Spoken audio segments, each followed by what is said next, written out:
Hi, I'm George Nordhaus, and welcome to another Monday morning.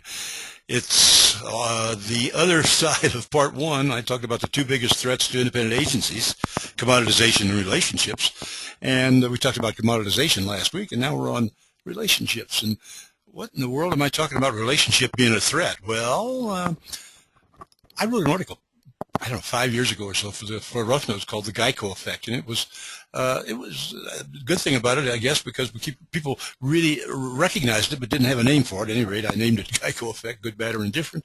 And it said that, what's happening in commoditization. So we've been there already, and you know that. And here's something interesting, what I wanted to show you, though. I had this slide in the article, and it said the auto insurance quotes. Now, this was 5 years ago. Google, auto insurance quotes, 56 million entries. How do you like that? 56 million. And those are the major players in the first 10 pages. So after Geico, of course. Isn't it amazing what's happened over these years? Well, it is. And anyhow, that was 5 years ago. Last week, we talked about something that everybody knows. You know it and I know it. It's commoditization. Cheapest price. Let's get the cheapest price. I asked for your answer. How do you cope with it? Sure enough, it was relationship building. Everybody said that. But if commoditization is a threat, how could relationship building also be a threat if it's that important? Well, I'll tell you how. Well, stay with me now. We'll see, because we never had a connected generation before. Now, what's a connected generation? Those are the young people that, they understood the basics of internet, smartphones, mobile apps, all that stuff. Your grandkids or your kids or whatever, they did. But all of a sudden, people are now in their late 30s and early 40s, and the ages of people connected are growing older every year. You and I are probably connected. They understand their ability to do everything online, not the least of which is to get quotes and buy their insurance coverages over the internet. You know it, and I know it. The connected generation is growing. Unconnected generation diminishes. No age, gender, anything. If you use technology or you don't, how do you know you're connected? Well, you guys use a smartphone. You use stuff online. You're connected. But how do you get your news online? I still haven't been able to do that. I mean, I like newspapers, but that's another thing. Anyway, if you've answered any of these yes, you're a part of the connected generation. No question. Successful agents today are staying in touch with the connected generation. They follow the basic rules of marketing, and you know what they are. You go where the people are, go where the eyeballs are. Do it through social marketing, digital networking, and so forth. Well, we've talked about that. I was trying to get my hands around this thing about relationships and everything, and I went to a group called Mastermind, Young Agents. There were like 10 of them on this call. It was really interesting. It was about an hour. And we were going to all talk about the changes they should make in running their agency in the years to come. But immediately the subject was changed, and here's what evolved. In their words, and I have this one here for a reason, incredibly, we can't compete with the Geicos of the world. No kidding. Our present clients are calling us at renewal time and telling us what they can pay for their insurance. How do you like that? We're having to search all of our companies to meet those threats. We're spending as much time on renewals as we used to on new business. I put that in there so you can see it. That's amazing to me. I just can't imagine it. Our insurers are demanding more inspections on homes, stuff like that, where they write homeowners. Our commissions are heading downwards. I'm scary about that. We don't know how to reach potential customers. We don't know how to differentiate ourselves from our competition. And that's what these young guys are saying. And then we have no specific procedures at renewal time. That was an amazing thing to me.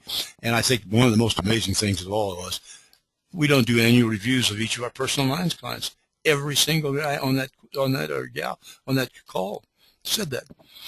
They said, what can we do? I didn't have an answer for them. Their answer was there weren't any specific answers other than expanding their social networking and building relationships. The magic answer comes up when people talk about commoditization. You've got to develop relationships. Well, we all kind of know that. But what are relationships? How are they developed? How are they nurtured? Those are the important questions, of course.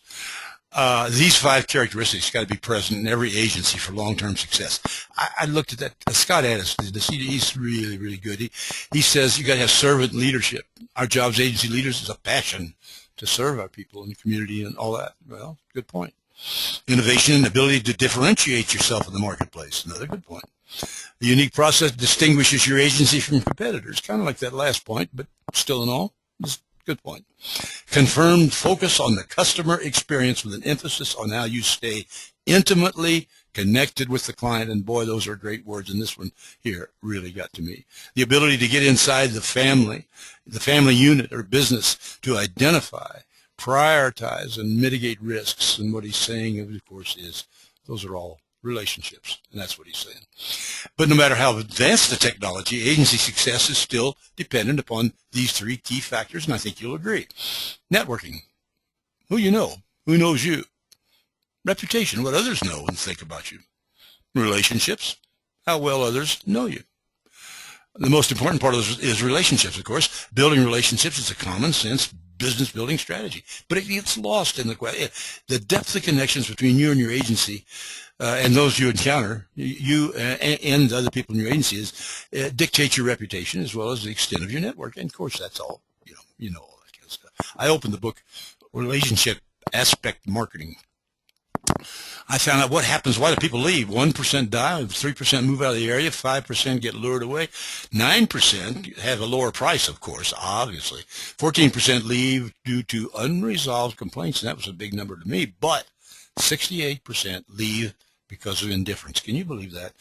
Now, in other words, more than 2 out of 3 customers who leave you will do so because they feel you don't care, that you take them for granted. It sounds like personal relationships that wither over the years, doesn't it? I came up with this name. I don't know if it's a good one or not. I believe we'll soon be seeing a relationship revolution.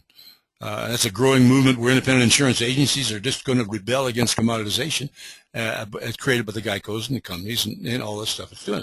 Relationship revolution. Take that to the bank, will you? Hey, but wait a minute. Reality rears its ugly head. How can you predict, George, a relationship revolution when most independent agencies aren't even creating relationships? They're mostly just talking about doing so.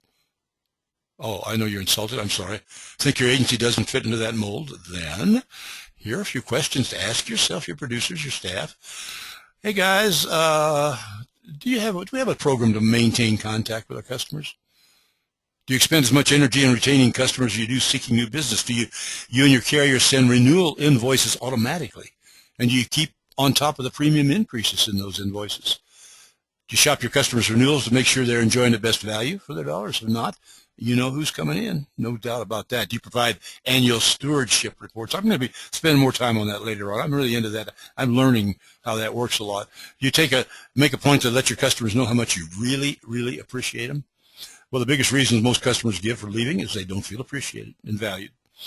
In life as well as business, we often take what we have for granted. Don't let this happen to your customers, or they'll soon switch their loyalty to somebody else. Well, what's it take to build long-term? There's so much information on this. There's 10 jillion things to build long-term relationships, and we don't have time for all that, but here's some quickies. Connect with your key relationships on a quarterly basis. Learn to contribute to others rather than seduce or hook them. Make relationships more important than results. Leverage your schedule so you have adequate space and sufficient time. Thank you notes, birthday cards, letters of congratulations. Yeah, be present when you're speaking with others. Present in life, on the phone, email, in person. Be present. Correct miscommunications immediately. Relate to others as you would like others to relate to you. Sounds like somehow the Bible doesn't.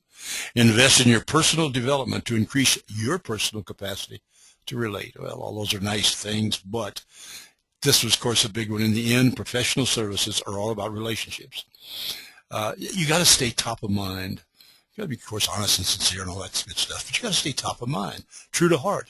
That's desired in that relationship by you and the client and everybody else. That means getting to know not only the business side of your clients, but also who they are on a personal level. So that's for your business customers. The business relationship is built on the strong foundation of constant, varied, and sincere communication. It has less of a chance of being pushed aside when somebody new comes along or happens to be the last one in the door, and that's happened to all of us. Enough already, George. Why do you say relationship building is a threat to us? Well, I'll tell you why. Because we aren't really creating relationships. We're mostly just talking about doing so. Why are most of us not great at it? Because we take it for granted that we do have relationships under control. Hey, we don't seem to realize we have too many clients to know them one-on-one. All of us. I mean, I'm guilty of that too. We all do. Am I saying that every agency needs a formalized relationship? Formalized is the word there. Yes, yes, yes. Absolutely. Formalized is the word. Oh, you think you have a formalized one? Let me tell you what facts are. Again, Scott Addis is at the Addis Capital, intellectual capital. He went out to agents. He found that my firm has a process in place and benchmark customer, and he had them all sign this. I mean, take the quiz or take to work on it in the survey, and then he found that 3% said, yeah, we have one, no question about it. 7%, well, kind of. 10% weren't even sure their agency had one. Look at this, though. Hey, we disagree. We don't have a process in place, said 56. We strongly disagree, said 24. You know what that is? That adds up to 80. 80%, 8 out of 10 of your people really don't have 8 out of 10 of agencies, don't have a program like that. That's scary. 4,000 agencies he surveyed. They have no formal relationship. And, they haven't been any positive tools to help us really understand and create that. Well, I'm working on one, some right now. You're going to hear about it more. But let me end by saying this. Formalized, yeah, you need to have a formalized one. You'll be thinking about it. You'll be talking to your people about it. You're going to be hearing a lot more about it because it's the only quick answer we have to commoditization. But my friend, Mike Manus down in Louisiana, the Cajun philosopher, he puts it all into context, so I'm going to end it on this for today, at any rate. He says, I believe the threat to the independent agency system is the commoditization of relationships. Commodities have always been part of our portfolio, like a dwelling, car, whatever. On other shelves in our insurance store, we have products and services. Unfortunately, what customers want is not a commodity, product, or service. It's a positive experience. Our job is to weave those options and so forth into a comforter that covers them in good times and bad. Amen, Mike, and we'll be back at you again. So finally, remember again, the two biggest threats are commoditization, we know about that, and relationships, simply because we take them for granted. Hey, don't forget, go back to the email that came with your Monday morning today. You can always find the your access to the Insurance Community Center Quiz Flash and your access to the Agents of America tip of the week. That's the errors and omissions tip of the week. Also, now you can go to agenciesonline.biz, agenciesonline.biz, and go to the blogs, and you can see the whole list of these anytime you want to go in there. Or you can also go to Rough Notes, and you see that there, and you'll see the archives there. So look at them again. Give this one, the one I just did for you, the last two maybe, to the people in your agency. How about having a meeting on commoditization, then another one on relationships, and let's really see. In the meantime, I will see you next Monday morning.